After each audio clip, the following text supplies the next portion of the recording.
नाज़रीन, मैं हूं फरिया अजीज। थोड़े अरसे के अमन के बाद कराची में एक दफ़ा फिर गड़बड़ शुरू कर दी गई। जिम्मेदार कौन है और अपोजिशन का क्या हुआ? वो ग्रैंड अपोजिशन अलायंस, हम उसका जिक्र सुनते थे, अब कहाँ है? और आखिर में क्या सियासत का नया खेल ये है कि दबाव डालकर पार्टीज को वापस लाया जाएगा? Welcome to news beat.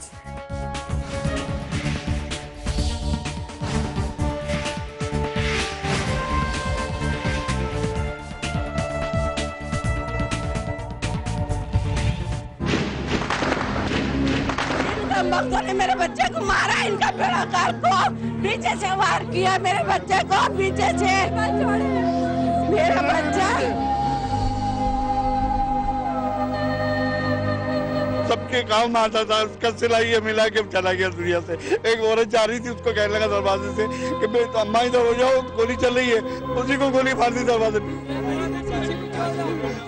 6-7 motorcycle वाले, किसी पार्टी में नहीं, किसी से ताल्लुक नहीं उसका, पीआईए में जॉब कर रहा था, अब परमानेंट होने वाला था बेचारा। मेरा बच्चा सोते में उठा था, सीने पे फायरिंग करी उसकी। आप लोग क्या कर रहे हैं? हुकूमत से अपील करें कि इनको कमबख्तों को बेड़ाकार कर दें इनका। फायरिंग 8:30 बजे हो रही थी, आवाज आई भी अचानक से मेरे मुंह में आके लग गया। तमाम खराब है, हमारी गली के अंदर बहुत ज्यादा हालात खराब हो रहे हैं। अभी हमारे फुप्पी के लड़के को गोली लगी है गर्दन से नीचे। इस कदर आवाज के बंद कमरे में आप जाके देखें कि अंदर बिल्कुल बंद कमरा है, उसके अंदर हमने बच्चों को बिल्कुल बंद करके रखा हुआ, उसके बावजूद इतने सहमे हुए बच्चे ही है। इतनी आवाज इस कदर, पता नहीं कौन कौन सा असला चल रहा था।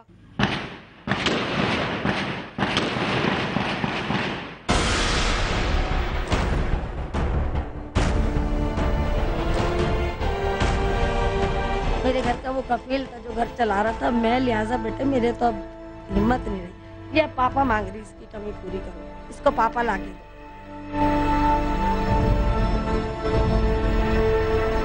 जैसे 4-4 दिन हमने यहाँ भूख प्यास से निकाले, सामने मेरा घर है, जैसे हम यहाँ बैठे हैं, चारों तरफ से गोलियां आ रही हैं। इनसे पूछो बच्चों से कि कैसे गोलियां आ रही थी।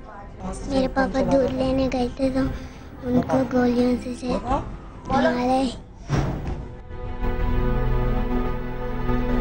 जो है मैं घर पे दीवार के अंदर खड़ा हुआ था, घर के अंदर, तो पहाड़ी पे से गोली आगे रखी, जो दीवार फाड़ के मेरी गर्दन में आगे लगी।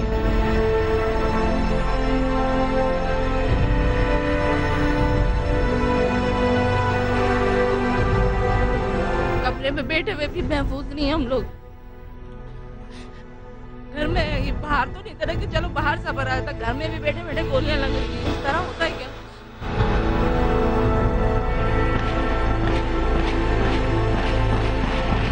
ये घरों में आके लगे।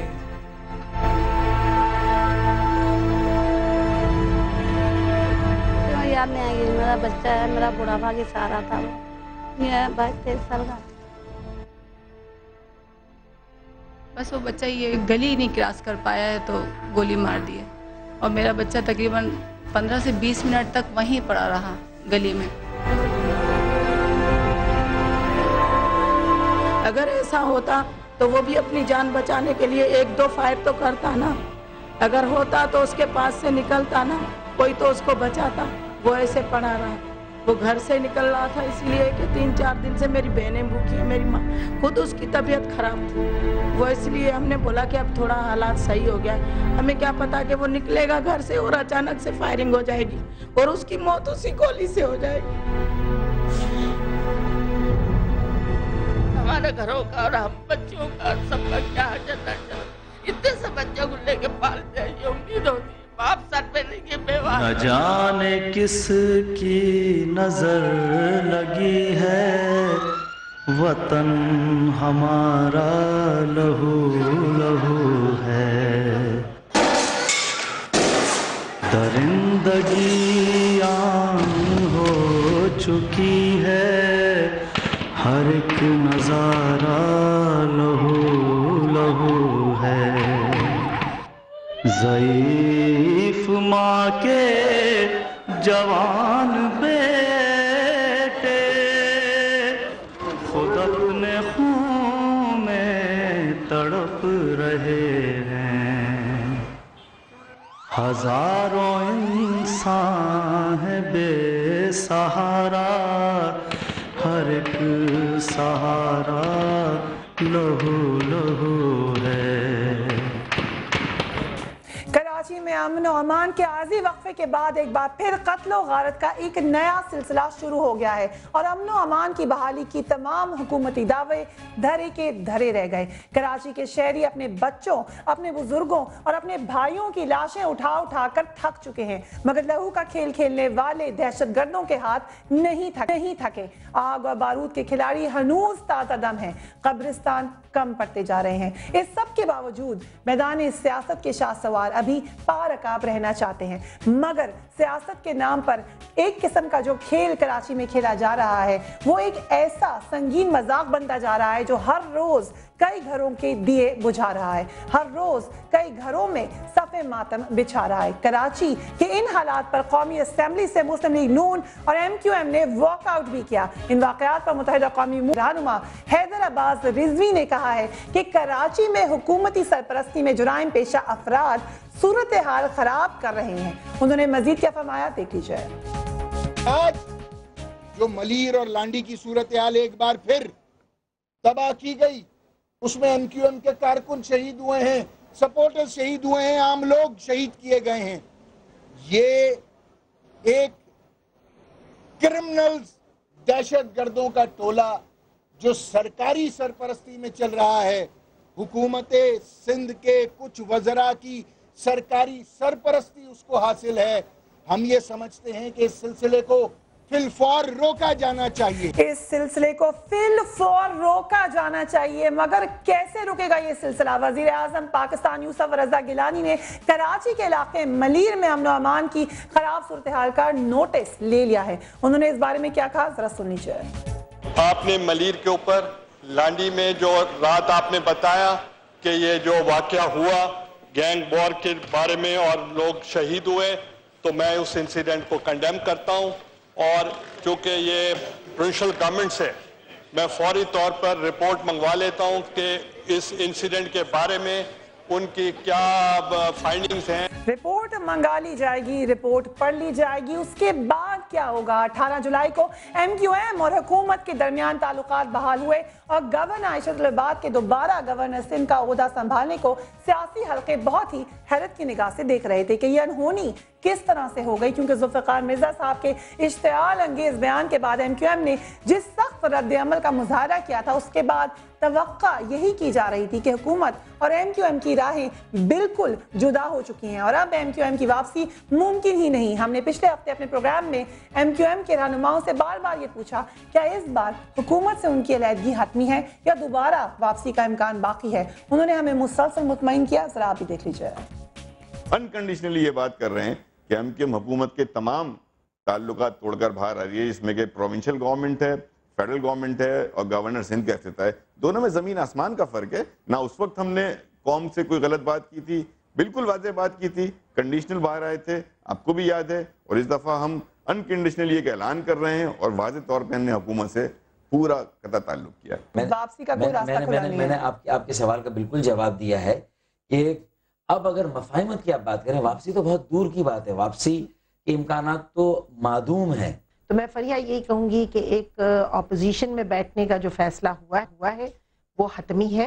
वापस आएंगे मुल्क के लिए आएंगे ना, आपके लिए थोड़ी। यस और नो, वापसी का रास्ता नहीं वापस नहीं आएंगे फरिया, इसलिए कि ये डेफिनेटली हमें भी लोगों को जवाब देना है पक्का। और जो है वो उसकी क्योंकि अभी आपने कहा सियासत में बातें कही जाती हैं और फिर वो बाद में तब्दील हो सकती है। आप एक काम करें ना फरिया इदरीस, इसको भी रिकॉर्ड कर लें ताकि अगर कभी वापसी हो जाए तो फिर आप लोग ये भी तान देंगे मेरी बात। लेकिन बहरहाल अभी तक हमारी तरफ से जो फैसला है वो अटल है, वो मीडिया के जरिए भी सबको बताया जा चुका है और मेरे ख्याल से उसका बहुत ही कैटेगोरिकली उसका मैसेज जा चुका है। मगर 18 जुलाई को गवर्नर सिंध की वापसी ने तमाम हल्कों को ना सिर्फ हैरान कर दिया बल्कि मुस्लिम लीग नून के ग्रैंड ऑपोजिशन का ख्वाब भी चिकना चूर कर दिया। बहुत से हल्कों के मुताबिक मुत्तहिदा कौमी मूवमेंट और हुकूमत के दरमियान ताल्लुकात बहाल होना इस लिहाज से खुश आइंद है कि इससे कराची में अमन और अमान बहाल हो सकेगा। मगर फिर आज कराची के वाक़यात ने इस ख्याल के बारे में भी सवाल पैदा कर दिया है। MQM और हुकूमत के दरमियान किन शराइत पर ताल्लुकात बहाल हुए और MQM हुकूमत में शामिल है या अपोजिशन में? इसका जवाब लेंगे अपने मेहमानों से, मगर उससे पहले हम आपको दिखाते हैं एक रिपोर्ट। MQM के मुतालिक अक्सर सियासी मुबस्सिरीन का ये कहना है कि उनका हुकूमत में आना जाना लगा रहता है। आज वो हुकूमत में है तो कल ऑपोजिशन में और जब परसों आएगा तो एमक्यूएम दोबारा हुकूमत में बैठी नजर आएगी। अगरचे इन दिनों एमक्यूएम ऑपोजिशन में है और उसके अराकीन पूरे जोश और खरोश से ऑपोजिशन का किरदार निभाने की कोशिश कर रहे हैं, ताहम नाकदीन है कि मानते ही नहीं। कल सेनेट के इजलास में जब ताहिर मशहदी ने शिकवा किया कि उन्हें अभी तक ऑपोजिशन नशिस्तें अलॉट नहीं की गई, तो डेप्यूटी चेयरमैन सेनेट जान जमाली ने कहा कि आप कल फिर हुकूमत में वापस आ जाएंगे, इसलिए ऑपोजिशन बेंचों पर जाने की जहमत ना करें। 1988 में एमक्यूएम का पहली बार पीपल्स पार्टी से इत्तेहाद हुआ। नवंबर 1989 में एमक्यूएम हुकूमत से अलग हो गई। नवंबर 1990 में नवाज शरीफ मखलूद हुकूमत में भी एमक्यूएम शरीक हुई। जून 1992 में एमक्यूएम हुकूमत से बाहर आ गई। फरवरी 1997 में एक बार फिर मुत्तहिदा नवाज शरीफ की इत्तेहादी बनी। एमक्यूएम अक्टूबर 1998 में एक बार फिर नाराज होकर अलग हो गई। मौजूदा हुकूमत के कयाम के बाद भी एमक्यूएम कुछ अरसे तो हुकूमत से नाराज रही, लेकिन फिर शराकत इक़्तिदार का फॉर्मूला तय पा गया और एमक्यूएम 26 जनवरी 2009 को हुकूमत में शामिल हुई। 25 दिसंबर 2010 को वजीर आला सिंध ने कमिश्नरी निजाम की बहाली का ऐलान किया, जिसके जवाब में 28 दिसंबर 2010 को एमक्यूएम के वज़रा मुस्ताफी हो गए। 2 जनवरी 2011 को पेट्रोलियम मसनूआत की कीमतों में इजाफे पर एमक्यूएम ने ऑपोजिशन बेंचों पर बैठने का ऐलान किया। ताहम 7 जनवरी को एमक्यूएम ने वजीर आज़म की यकीन दहानी पर हुकूमती बेंचों में शमूलियत का ऐलान किया। 27 जून को एमक्यूएम ने कश्मीर की 2 नशिस्तों पर इंतखाबात मुलतवी होने पर एक बार फिर हुकूमत से अलहदा होने का ऐलान कर दिया और एमक्यूएम के सूबाई और विफाकी वज़रा और गवर्नर सिंध इशरत उल इबाद ने अपने ओहदों से इस्तीफा दिया और फिर पार्लियामेंट और सिंध असेंबली में ऑपोजिशन में बैठने का ऐलान किया। ताहम 3 हफ्ते बाद ही 18 जुलाई को गवर्नर सिंध वापस आ गए। गवर्नर सिंध तो वापस आ गए, लेकिन कराची में अमन वापस ना आ सका। कराची के खराब हालात कैसे ठीक होंगे, ये मुहिम्मा हल तलब है। न्यूज़ बीट के लिए एमन खान, समा, इस्लामाबाद। इसी पर बात करने के लिए वेरी वार्म वेलकम टू रजा हारून साहब, मेंबर प्रोविंशियल असेंबली। उनके साथ हमें ज्वाइन करेंगी शमीरा फारूकी साहबा, पाकिस्तान पीपल्स पार्टी साहब का ताल्लुक है, और जाहिद खान साहब जो कि हमें फोन लाइन पे ज्वाइन करेंगे, एएनपी के सीनियर लीडर हैं। सबसे पहले रजा हारून साहब, अब मैं नहीं सवाल कर रही, बहुत से सियासी हल्के ये सवाल कर रहे हैं कि गवर्नर साहब की वापसी अमन और अमान के लिए हुई, उसको वेलकम भी किया गया उस कदम को। आज जो कराची के हालात हैं उसमें तो लगता है कि कोई फायदा नहीं हुआ उनके वापस आने का।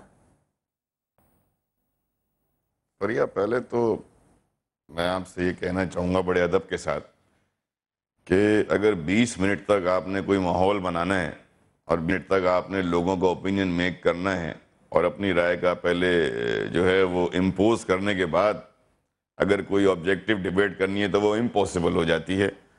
इतनी सारी गलतियां हैं आपके इंट्रो में, इतने सारे बेबुनियाद इल्जामात हैं कि मैं कहाँ आपको ठीक करूं। आप तस्दीक कर दें प्लीज, मुझे बता दीजिए। इससे ही मैं ठीक करता चलूं। जो उन्होंने डेडलाइन पूरी बताई है, उस डेडलाइन में जगह जगह गलतियां हैं। डिलिबरेटली आपने उसके अंदर से 1993 को माइनस किया है जब एमकेएम अपोजिशन में बैठी थी। डिलिबरेटली आपने ये नहीं बताया कि 1992 में एमकेएम के खिलाफ रियासती ऑपरेशन हुआ था, जिसकी वजह से एमकेएम के लोगों को हाइडिंग में जाना पड़ा और एमकेएम हुकूमत से लेते हुई। डिलिबरेटली आपकी जो रिपोर्ट पेज उन्होंने ये नहीं बताया कि 1998 में सिंध में फेडरल रूल गवर्नर राज नाफिज करके सूबाई असेंबलियों को काम करने से रोक दिया गया था। डिलिबरेटली उन्होंने बहुत सारे ऐसे आइटम, सुन लें, डिलिबरेटली का लफ्ज निकाल दें, मुझे सुन लें, सिर्फ डिलिबरेटली का लफ्ज निकाल दें, बाकी आप हर बात करें क्योंकि इट्स नॉट डिलिबरेट। आप प्लीज एक एंकर हैं, आप फरिया, आप एक एंकर हैं, आप एक्साइटेड ना हो। आपने मॉडरेटर का, आपका काम है ओपिनियन मेकर का नहीं है, ओपिनियन प्रेजेंट करने। मैं आपसे सिर्फ ये अदब कर रही हूं। नंबर 2, अच्छा नहीं, आप बात कर लें, ठीक है, मैं बात कर लूं। अगर मैं कर लूं तो फिर उसके बाद मुझे जवाब के लिए मुझे समझ में नहीं आएगी, वरना मैं फोन पर हूं ना। जी बताइए। आज का वाकया अगर ले लें और कस्बा अलीगढ़, 2 वाकयात ले लें, कौन सी जंग हो रही थी, कौन सा मुकाबला हो रहा था? वन साइडेड कस्बा अलीगढ़ की पहाड़ियों के ऊपर से फायरिंग हुई, 90 से ज्यादा लोगों को मार दिया गया, शहीद कर दिया गया। कौन लड़ रहा है? कोई नहीं लड़ रहा। आज क्या हुआ है? लांडी मलीर के अंदर घरों पे सोते हुए लोगों को, जो घरों में सो रहे थे एमकेएम के कारकुनान, हमदर्द इलाके के लोग,